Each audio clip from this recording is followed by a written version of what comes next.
From haunted houses to cursed artifacts, from whispers in the dark to battles you'll never read in scripture. This is the Unholy Podcast, hosted by Doug Owen, author, investigator, and survivor of one of the most harrowing real-life hauntings ever documented. Each week, Doug pulls back the veil between this world and the next, sharing stories that aren't fiction, because he lived them. Prepare yourself. The silence is over.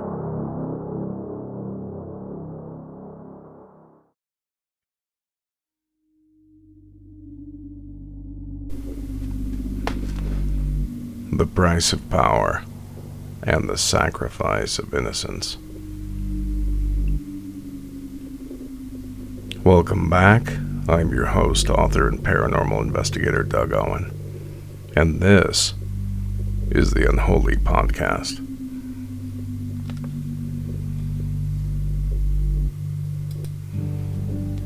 There are moments in history when ancient names resurface, not because they were forgotten, but because something in the present feels disturbingly familiar. In recent years, the release of court documents, investigative reporting, and public speculation around Jeffrey Epstein's private island reignite one such name. A name pulled from the oldest warnings humanity ever recorded. Moloch. Now, this episode is not an accusation. It's not an assertion of ritual crimes, and it's not a claim of proof. What this episode is an examination of belief systems, symbolism, history, and a pattern that refuses to die. Because long before social media, long before private islands, long before power hid behind money and secrecy, human beings believed that great success demanded sacrifice. And sometimes that sacrifice was innocence itself. So who was Moloch? Moloch is one of the oldest and most disturbing figures in recorded religious history. The name appears primarily in the Hebrew Bible, in Leviticus, Jeremiah, and the Book of Kings. The warnings are explicit. Do not give your children to Moloch. Do not pass them through the fire. Do not profane what is sacred. But that's often overlooked. These passages are not myths. They are warnings, written after something has already happened. For centuries, scholars debated whether Moloch was a literal god, a title given to king or priest, or a word describing a forbidden sacrificial rite. What matters isn't which you interpret. What matters is this. Moloch became synonymous with the idea that power could be purchased with blood. In ancient Canaanite and Phoenician cultures, sacrifice, animal and human, was believed to secure victory in war, fertility, protection, prosperity. Archaeological sites such as Carthage have revealed tophets, burial grounds containing the cremated remains of infants and children. Scholars still debate intent, but the belief system is undeniable. The ritual logic was simple. Give up what hurts the most to gain what you want the most. In other words, success had a price.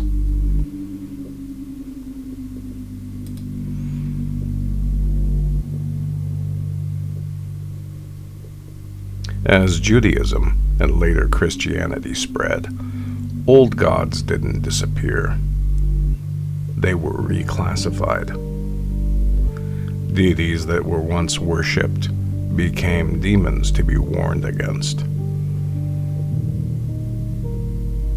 By the medieval period, Moloch was no longer just a memory of forbidden rites. He was a fallen entity. In demonology, text, and grimoires, Moloch appears as a prince of hell, a figure associated with fire, obedience, hierarchy, and domination. A being who demands loyalty and payment. Medieval descriptions often portray Moloch as enthroned, armored, and absolute, not chaotic, ordered. And that matters, because chaos destroys power, but order preserves it.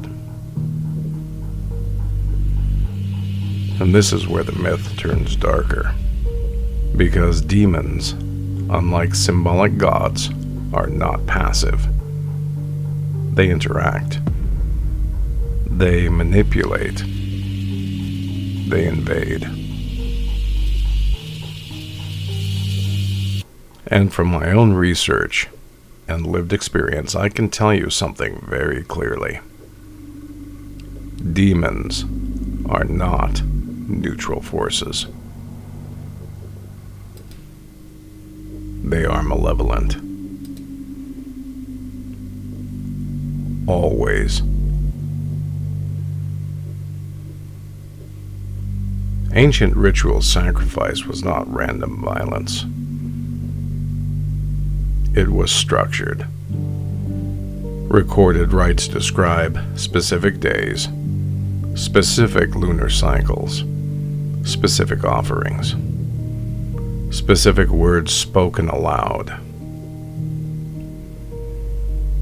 Fire was not just destruction. Fire was believed to be transformation.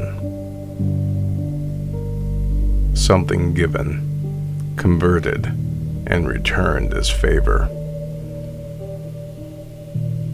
This mirrors later occult ritual structures almost exactly. Circles, invocations, offerings, witnesses, secrecy. The ritual didn't work unless belief was absolute. Early grimoires were explicit. Pacts were not sealed with handshakes. They were sealed with blood. Blood was believed to be identity. Essence. Ownership. To sign in blood was to declare permanence, an irreversible act that symbolized surrender of autonomy. And once the bargain was made, there was no return clause. And this concept survives today in symbolic language. Signed in blood, blood oaths, blood is thicker than water. These phrases persist because the belief never died. Only the ritual changed.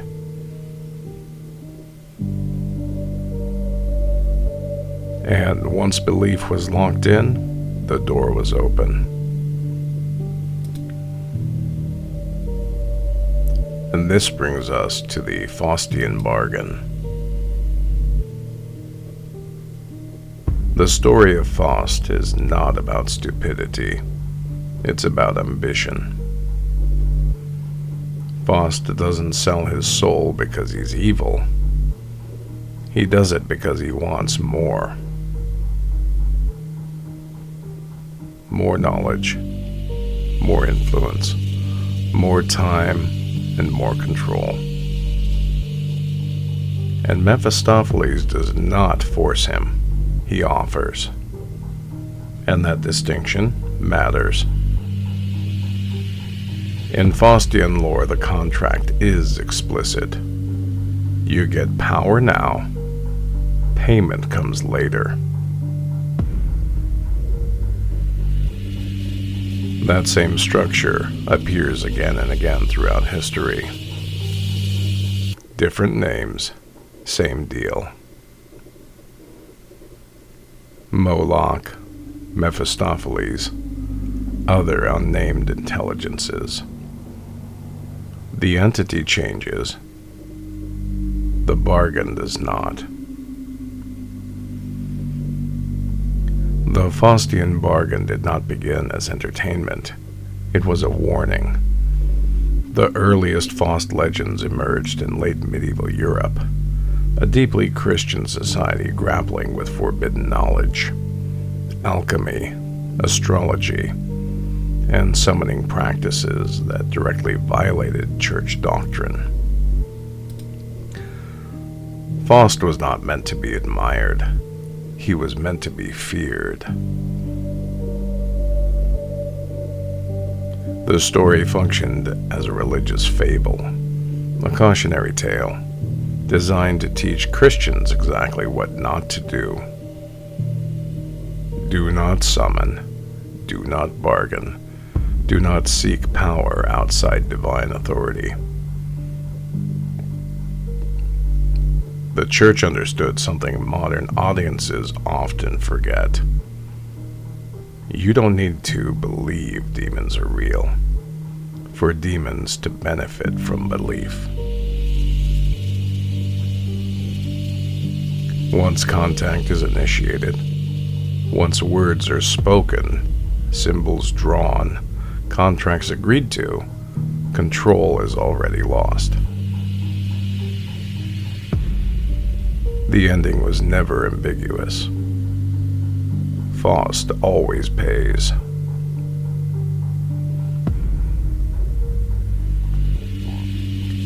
Let's address the modern conversation. Jeffrey Epstein owned a private island. On that island was a structure resembling a temple. That is factual. What followed was interpretation. Online commenters noticed similarities between architecture and ancient temples, round structures, elevated platforms, symbolic geometry. Some drew comparisons to Roman shrines, others to Near Eastern temple, and some invoked the name Moloch. There is no proof of ritual worship. There's no evidence of sacrifice tied to a demon. But symbolism matters. Because when power operates behind secrecy, people look for older explanations. And Moloch, the archetype of sacrificing innocence for favor, fit the fear people already carried. When institutions fail, myth fills the silence. And this idea didn't begin with Epstein. It didn't begin with celebrities. It didn't even begin with religion. Across cultures, power has always demanded a price. Ancient kings sacrificed captives before battles. Empires offered children to ensure harvests.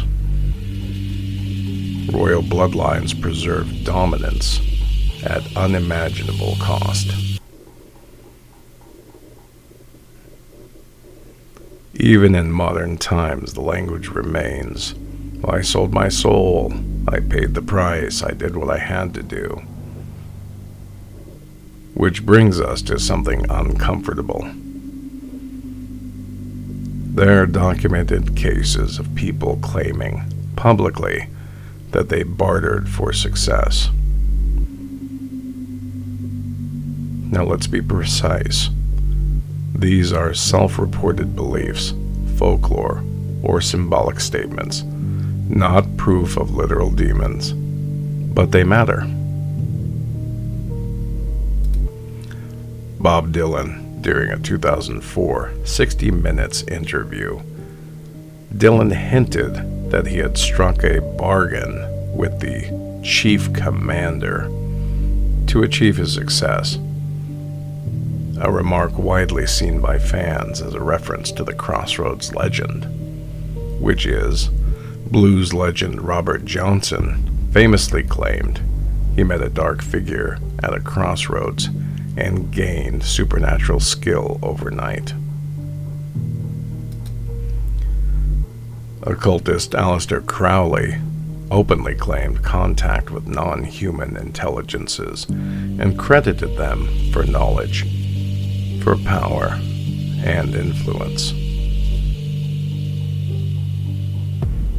Throughout the 20th century, multiple figures involved in ceremonial magic described receiving instruction, not inspiration, instruction. Instruction implies intelligence.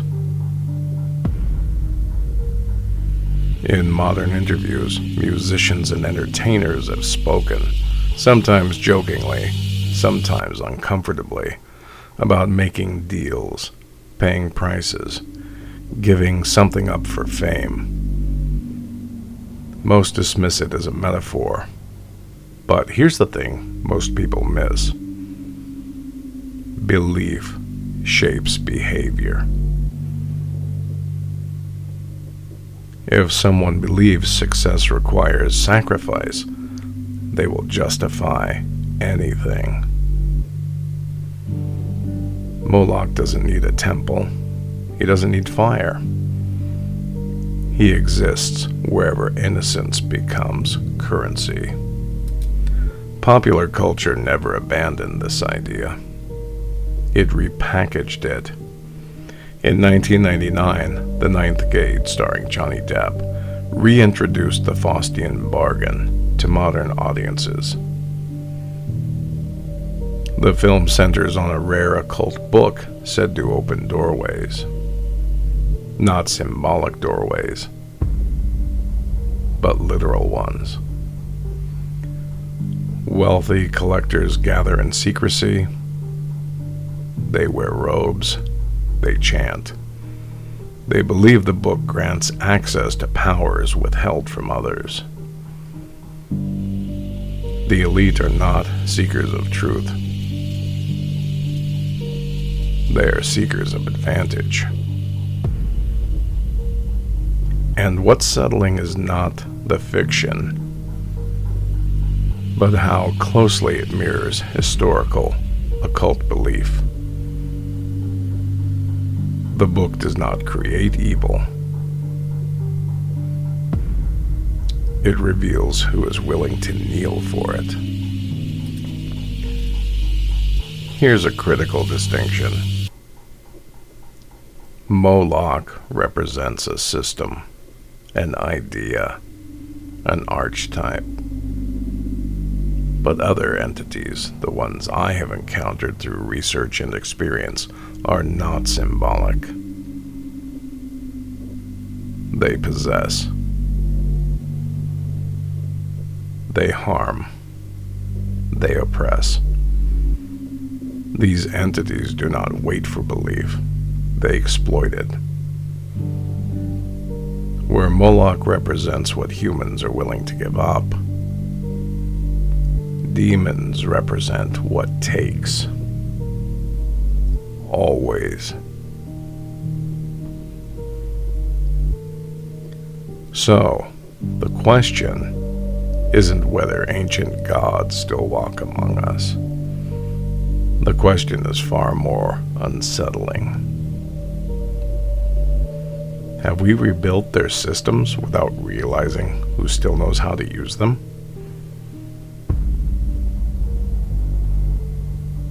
Because when innocence is sacrificed for power, something ancient is already won.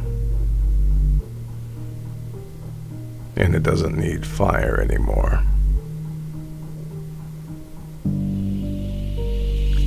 Thank you for joining me. This has been the Unholy Podcast. Visit author DougOwen.com for more information on my book, The Unholy Silence. You can hear the Unholy Podcast on ParaX Radio. We've just become part of their network. And check out author DougOwen.com for my appearances and book signings coming up later this month. I'll also be host on a number of podcasts, so keep an eye out for that. So, stay safe, be aware, and beware, because at the end of the day, sometimes the silence is the most terrifying thing. You've just heard another chilling chapter of the Unholy Podcast, hosted by Doug Owen, author, investigator, and witness to the things most fear to name. For more real stories, cursed objects, and exclusive content, step deeper into the dark at authorDougOwen.com. Subscribe, share, and remember, some silences aren't empty, they're waiting.